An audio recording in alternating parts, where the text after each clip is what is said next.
السلام عليكم ومرحبا بكم في فيديو جديد ووصفة جديدة على قناتي. وصفة اليوم وصفة سهلة بسيطة اقتصادية، وصفة لا تارت بوم.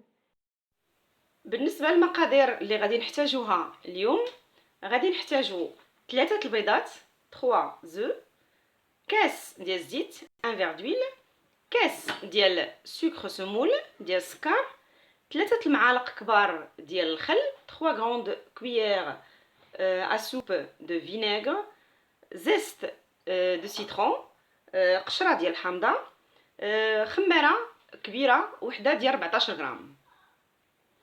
الوغ كما قلت خماره ديال 14 غرام ولا جوج الخمارات ديال 7 غرام. ان بو ديال ياغورت، كاس ديال ياغورت نامبورط كيل غو، اي غو بغيتو. انا غادي نستعمل البنان اوجوردي. وجوج الكيسان ديال الدقيق، دو فيغ دو فارين، و بيان سور لي بوم بور لا ديكوراسيون. نبداو على بركه الله. نبداو على بركه الله الوصفه ديالنا. البيض بطبيعه الحال هو الاول غنبداو به، غادي نضربوه.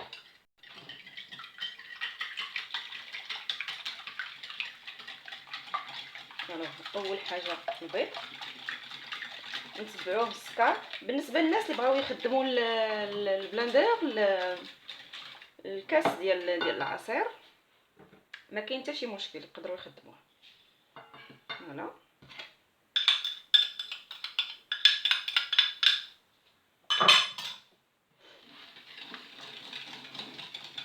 نخدموا مزيان كما العاده. ديما كنقولها لكم بان هذه المرحله هي اهم مرحله، هي ديال التخلاط، هي اللي كتخلي الكاطو ديالنا كيتنفخ مزيان. فوالا نضربوا مزيان، نزيدوا بود ياغورت ديالنا. بطبيعه الحال اي نكهه بغيتو، ماشي بالضروره ناتور، اي نكهه بغيتو كتزيد واحد لوغو على الكاطو ديالكم. يا سلام، ماشي تقولوا نو غير البنان ولا غير الفريز ولا غير لابريكو، بالعكس اي غو بغيتو، ماشي غير بالضروره ناتور، نيمبورط كيل غو. فوالا ميلونج بيان. هادي ليطاب بلوس امبورطونط، هي هادي. نضيفو الزيت ديالنا، كاس ان فيغ. فوالا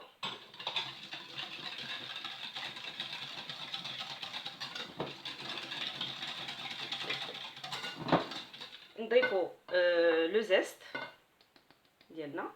كما شفتوا اللي بغى يدير لو زيست كيدير واحد النكهه، اللي بغى يدير الفاني ما كاين حتى شي مشكل، مي لو زيست كيعطي واحد ان اغياغو كيكون زوين.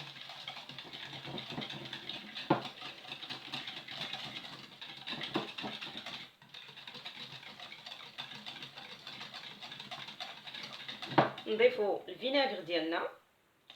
فوالا الفينيغر شنو هو الدور ديالو؟ كيخفف العجينه، كتكون خفيفه بحال التكستور ديال ليبونج، كتخفف. غير فاش كتخدموها كتلاحظوا بان فاش كتضيفوا الفينيغر لا تكستور ديال لاباري ديالكم، ديال الكيك ديالكم كتخفف.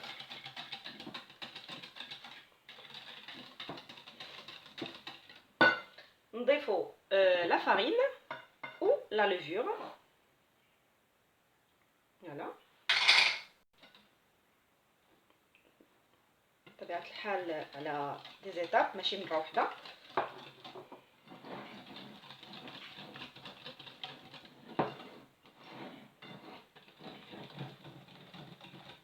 غادي نخلطوها مزيان ونتلاقاو ان شاء الله باش نكملوا الوصفه ديالنا. حبيباتي كما كتشوفوا ها الكاطو ديالي كملت لاباري تخلط. جبت ان مول، جلي شميزي، درت ليه البيغ.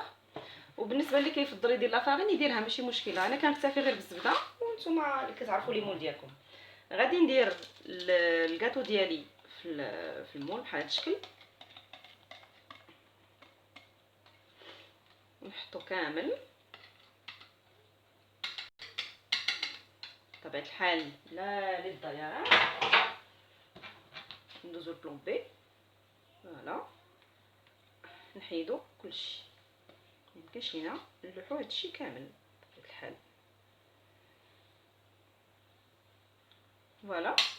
الوغ حطيت الكاطو ديالي لاباغاي ديالي في المول بهذا الشكل. لي بوم تفاح سبقت قطعتهم، غنبدا التستاف ديالو.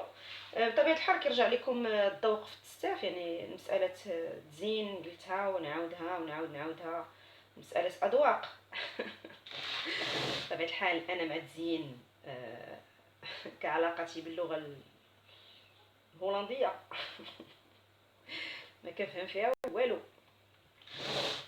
غادي نكمل على هذا الشكل هذا، و نرجع نتلاقى معكم باش نوريكم واحد لاستيوس اللي كتخلي لي بوم ديالنا كيكون فيهم واحد المذاق لذيذ وجميل قبل ما يدخل الفران. نتلاقاو ان شاء الله، نكمل هاد لي بوم ديالي ونتلاقاو.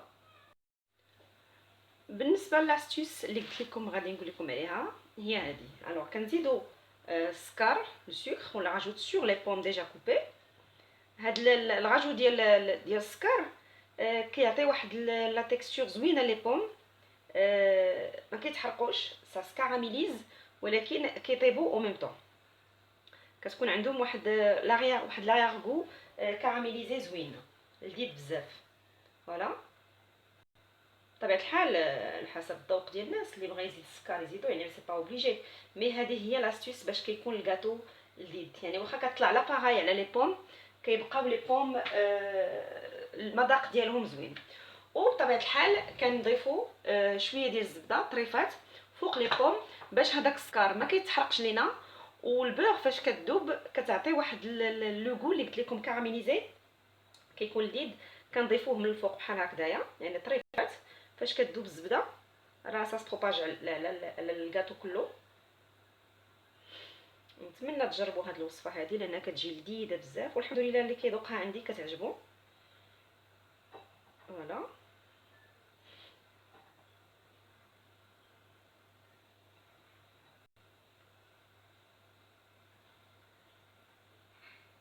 كنحاول نحطو في الاماكن اللي غادي تفرق فيها البيغ، ما نكثروش بزاف باش تكون البيغ فاش تذوب تجي على المناطق كلها.